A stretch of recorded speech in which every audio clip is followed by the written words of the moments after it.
Oggaasa deettaffaadha. Miti. Oggaasa glaffaadha. Miti. Oggaa kurnaffaadha. Miti. Oggaa kudha tokkoffaadha. Nagaan hunduma caalu isiniif haa baay'atu isiniin jecha ka amma yeroon kun yeroo keekiiti.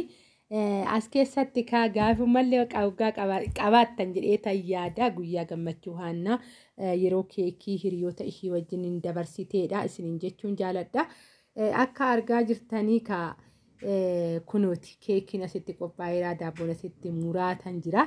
As keessatti daabboo ati maa murtallee jettanii na gaafachuu dandeessanii sababbiin namoota sagantaarra turetu jira jechuudha. Guyyaa sagantaa baay'ee dheeraa qopheessine.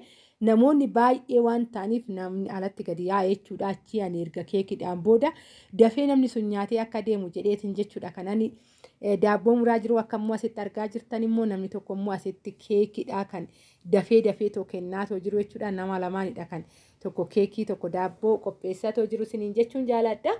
Egaa kaakunoo haannichoon asitti immoo happy birthday keekii murattee jirti. Murattee immoo ani goshaatoo jira jechuudha. Dhugaa baay'een itti gammadee isinillee warroonni ijoollee keessan keessattuu ijoolleen keessan dhuftanii dhugaa nullee daa'ima akka ishii qabna naan jettan ni jirtu dhugaa dubbachuu fi rabbiin isiniin haa ga'u waan addaa wayiiti namatti dhaga'ama. Dhugaan isiniin jedha jechuudha guyyaa kana waan xiqqaa miti baqa waan adda ta'e wayiititu iyyuu namatti dhaga'ama. Baqa gammachuu miira addaa wayii jechuudha. Maaliif guyyaa hiphina keetii sanillee ni yaadatta jechuudha. Akkasumas immoo guyyaa kana immoo chaalenjii baay'ee dabarsitee waggaa kana arguu jechuun waan xiqqaa miti waggaa 11 jechuun waan xiqqaa miti jechuudha. Keessattuyyuu egaa ka biyya ormaatittan dabarsee baay'inaanii waggaa tokkoo fi waggaa lama bichaan kabajeef jechuudha. Ani biratti achiin boodatti ani ka maatii biratti guddatte jechuudha ishiin. Anaa miti iyyuu ishiin kan beektu maatiidha beekti. Amma gana waggaa dhayyuun kun jechuudha erga wajjin jiraachuu qabe garuu nama baay'ee hubattu waan taateef aannan daftee natti madaqxe malee jechuudhaan isiniin jedha. Kana fakkaataa akka ilaalaa jirtanii baay'ee tokkoon itti gammadee isinis immoo rabbiin isiniin haa ga'u. Akka argaa jirtanii keekii gizeen gurshuu ijoollee hiriyoota ishii ijoollee mana barumsaa tokko wajjin baratanidha. Kan ishiidha walqixaa baay'inaan sirritti ijoolleen dugda duubatti sirritti mul'anneeyyuu. Isiniin jechuun jaaladha. Egaa ka haala kanaan dabarsineetoo jirra.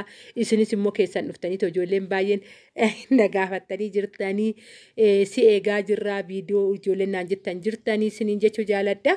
Niitoorkiin kaa yeroo na biraan ga'e niitoorkiin xiqqoo konneekshiniin na bira baay'ee ni na rakkisaa. Asitti immoo shaamaa waggaa dhaamsachaa jirtudha. Isiniin jedha haala bareedaa ture. Dhugaa dubbachuuf jechuudha. Sirritti kaameeraan garuu sirritti waraabamne sagantichi kana qofaa miti jechuudha. Wanta baay'ee jiraan namni mana guutee ala guuteetidha jechuudha kan jiru.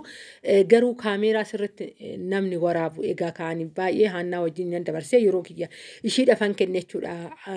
Kaameeraa duuba hin taane ishii wajjin nan dabarse sababbiin isaa sababa baay'een qaba jechuudha ishii wajjin dabarsuu kiyya.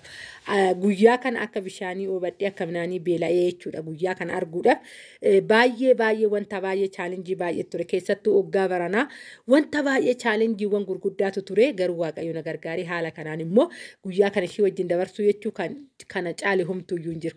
Akka argaa jirtan kun suuraadhaan isinii teechise haannichooyi haala kanaanidha jechuudha keekii.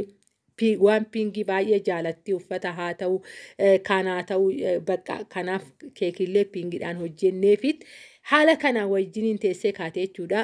Suuraadhaan isinii teechise laalittu jedhee toyi kana fakkaattin isiniin jechuu jaaladhaa faayamtee toyi. Kana maal jedheen isinitti makaa bakka keessatti warri ganaas immoo dhala godhattan jabaadhaa ijoollee har'umarraa yoo isin of qabdanii haala gaariin ilmoo ofii barsiifachuun ilmoo ofii guddifachuun ni danda'ama.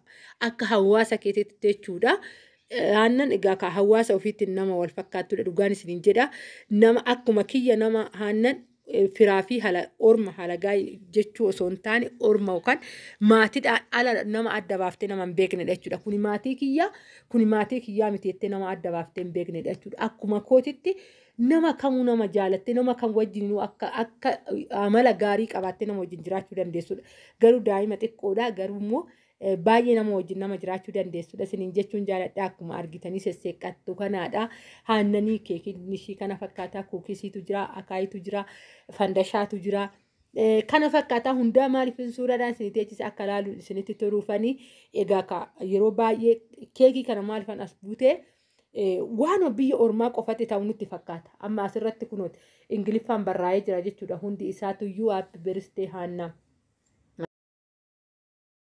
Yeroo tokko waan biyya ormaa qofatti waa jiru nutti fakkaata. Biyya keenyallee deemtee qacarsiifattee ganama deemtee fidachuu bichaadha. Viidiyoo isinitti dheeressuu kana fakkaattee